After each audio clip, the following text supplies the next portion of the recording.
একটি সাজানো সংসার হঠাৎ তাসের ঘরের মতো ভেঙে পড়ার অবস্থায় চলে গিয়েছে।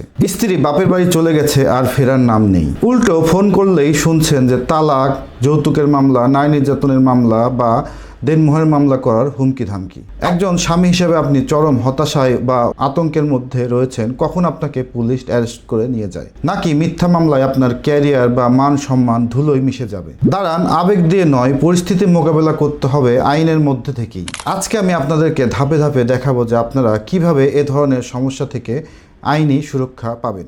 স্ত্রী আপনার বাড়ি ছেড়ে যাওয়ার সাথে সাথেই অথবা স্ত্রী আপনাকে যেই মাত্র হুমকি ধামকি প্রদান করবে, আপনি সাথে সাথে আপনার নিকটস্থ থানায় স্ত্রীর বিরুদ্ধে সাধারণ ডায়েরি করুন বা জিডি করুন। মনে রাখবেন যে আপনি যদি থানায় একটি জিডি দায়ের করে রাখেন, সেক্ষেত্রে ভবিষ্যতে আপনার স্ত্রী যদি আপনার বিরুদ্ধে মিথ্যা মামলা মোকদ্দমা দায়ের করে, সেক্ষেত্রে আপনি বিজ্ঞ আদালতে আপনার জিডিটি উপস্থাপন করে নিজেকে নির্দোষ প্রমাণিত করতে পারবেন। আপনার জিডিতে মূলত 3টি বিষয় অবশ্যই উল্লেখ করবেন। প্রথমত, যে স্ত্রী স্বেচ্ছায় আপনার বাসা থেকে তার বাপের বাসায় চলে গেছে, অর্থাৎ আপনি তাকে জোর করে আপনার বাসা থেকে বের করে দেননি, অথবা আপনার বিনা অনুমতিতে আপনার স্ত্রী আপনার বাড়ি থেকে তার বাপের বাড়ি চলে গিয়েছে।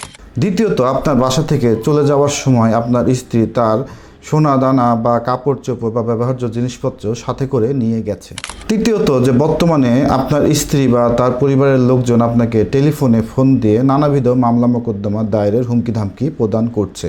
এই 3টি বিষয় অবশ্যই আপনার জিডিতে উল্লেখ করবেন। থানায় জিডি দায়েরের পরে জিডির কপিটি আপনি সযত্নে আপনার কাছে রেখে দিবেন, কেননা ভবিষ্যতে যদি আপনার স্ত্রী মারধরের মিথ্যা অভিযোগ এনে থানায় বা আদালতে আপনার নামে মিথ্যা মোকদ্দমা দায়ের করে, সেক্ষেত্রে এই জিডি আপনার একটি নির্দোষ হওয়ার বড় প্রমাণ হিসেবে বিবেচিত হবে। জিডি করার পরে আপনি চুপচাপ বসে থাকবেন না। জিডি করার পর আপনি যে আপনার স্ত্রীকে নিয়ে সংসার করতে চান, সেজন্য আপনাকে আরও কিছু আইনি পদক্ষেপ গ্রহণ করতে হবে।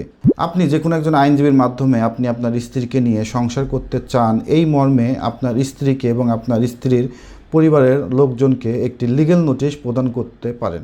লিগ্যাল নোটিশে আপনি আপনার স্ত্রীকে অনুরোধ করুন যে 15 দিন বা 20 দিনের মধ্যে তা আপনার সংসারে ফেরত এসে আপনার সাথে ঘর সংসার করার জন্য।